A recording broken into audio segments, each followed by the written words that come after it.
Bus বন্ধ কৰাটো এক প্ৰকাৰ অসুবিধা পাব আমাৰ সাধাৰণ ৰাইজে, কিন্তু আপোনালোকে ৰাস্তাটো দেখিছে। মই যোৱাকালিও কৈছোঁ যে এইটো এটা ছাবজুডিচ কেছ।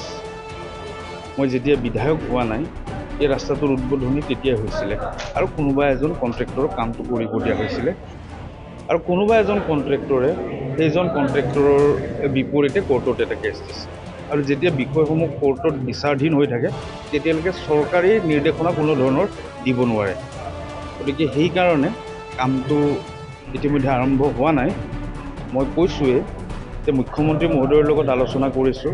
আমাৰ যিজন নেকি তেখেত আমাৰ স্পেচিয়েল ছেক্ৰেটাৰী নেকি আমাৰ শইকীয়া ডাঙৰীয়া, আৰু আমাৰ এডিশ্যনেল যিজন নেকি চিফ আছে কোকৰাঝাৰত বহে জগমোহন ব্ৰহ্ম, তেখেতসকলৰ লগত মই কথা পাতিছোঁ। কথা পাতি পেলাই কৈছোঁ যে এই সমস্যাটো সোনকালে সমাধান কৰিব লাগে।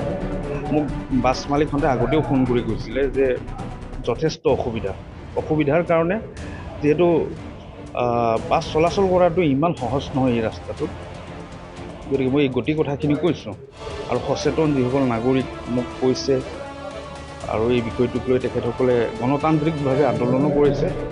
গতিকে আমি বিচাৰিছোঁ যে কম সময়ৰ ভিতৰত ৰাস্তাৰ কাম আৰম্ভ হ'ব লাগে, আৰু মই যিখিনি খবৰ লৈ আছোঁ প্ৰায় ৰেগুলাৰ খবৰ লৈ আছোঁ, আৰু মই জনামতে 2 এদিনৰ ভিতৰতে হিয়াৰিং হ'ব, আৰু যিটো পক্ষই কামটো পায় সেই পক্ষক কামটো প্ৰদান কৰিব। আৰু যদি লেহেমীয়া হৈ যায়, তেতিয়া মই ব্যক্তিগতভাৱে আলোচনা কৰি যিখিনি খাল আছে অন্তত মটৰেবল কৰাৰ যিখিনি নেকি মানে কাম, সেই কামখিনি মই কৰিম বুলি ভাবি আছোঁ।